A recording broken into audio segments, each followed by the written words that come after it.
There's nobody you love or hate more than your old friends. I'm back with two book reviews. This is going to be sort of a choose your own adventure, depending on how you feel about a certain topic, which I will get to soon.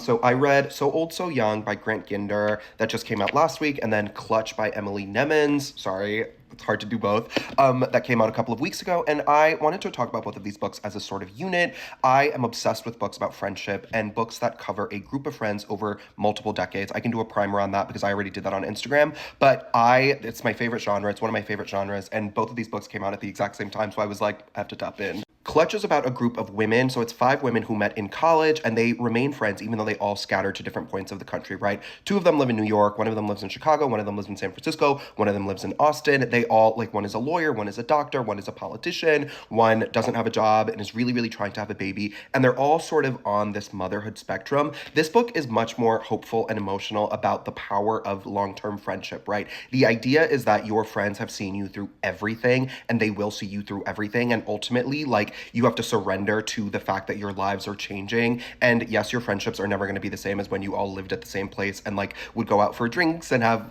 fun and go to parties and go to weddings and all that stuff that you do when you're 22 to 28. And then everyone gets married and your lives change forever. This book is much more optimistic about that change than the following book. Absolutely loved So Old, So Young. I was so looking forward to this book. I knew that it was going to be iconic. I knew that it was going to be good. I've read all of Ginder's previous books. Some of them are back there on the shelf. I love, love, love him. So I was really excited for this. This is about six millennials who meet in 2007 at college. Again, it's very similar. They meet at college, and it covers five parties. So this isn't like a sort of kaleidoscopic look. It's more specifically looking at five parties in their lives and how their friendships have shifted between the like 20 years that the five parties take place in. This book I thought was much more honest about the feeling of sort of being left behind. When I did a video on my friends abandoned me when they had kids that went super viral on here, it was a very touchy subject because I said that like people get married and they have kids and they jettison their friends, right? All of a sudden they're like, oh, but I'm moving to the suburbs, or I'm having a couple's dinner party, or like I only hang out with moms now. And everyone else is like, okay, so you're asking for a village, but you do not want a village, right? Everyone from your life is gone. And I think this book takes that very, very specific tack. One of the main characters, Mia, is a journalist who is unmarried and childless, and she is watching as her best friendships sort of shift, break apart, right? Obviously, 20 years is a very long time, especially in womanhood, especially when you are talking about people who like have standard dreams, right? Many, many, many millions of people want to get married and have kids. And so you watch your friendships sort of, I don't want to say devolve or dissolve. Like, obviously, I'm on one side of it. I'm in my 30s. I have a lot of friends who are married. I have a lot of friends who have kids, and it is a very touchy subject. But like, it is not out of the realm of possibility to say that your friendships have changed, right? And I think that Ginder takes that very, very seriously because he writes about the heartache and the pain and the like.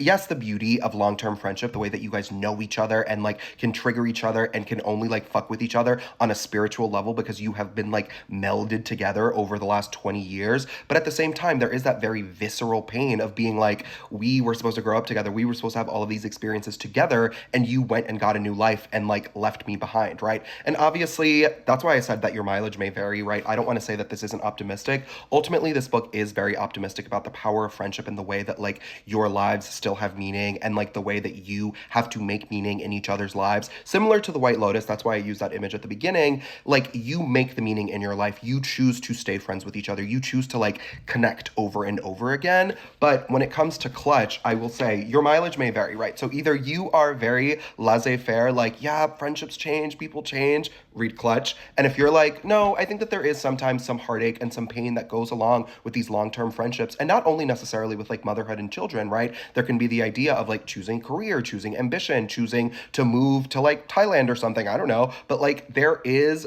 a marked heartache that I really, really appreciated about this one that I felt was very spiritually honest. This is not sponsored. I bought this with my own money. And thank you to Tin House for sending me a copy of Clutch. I will read every single book about friendship, so I really, really appreciated this.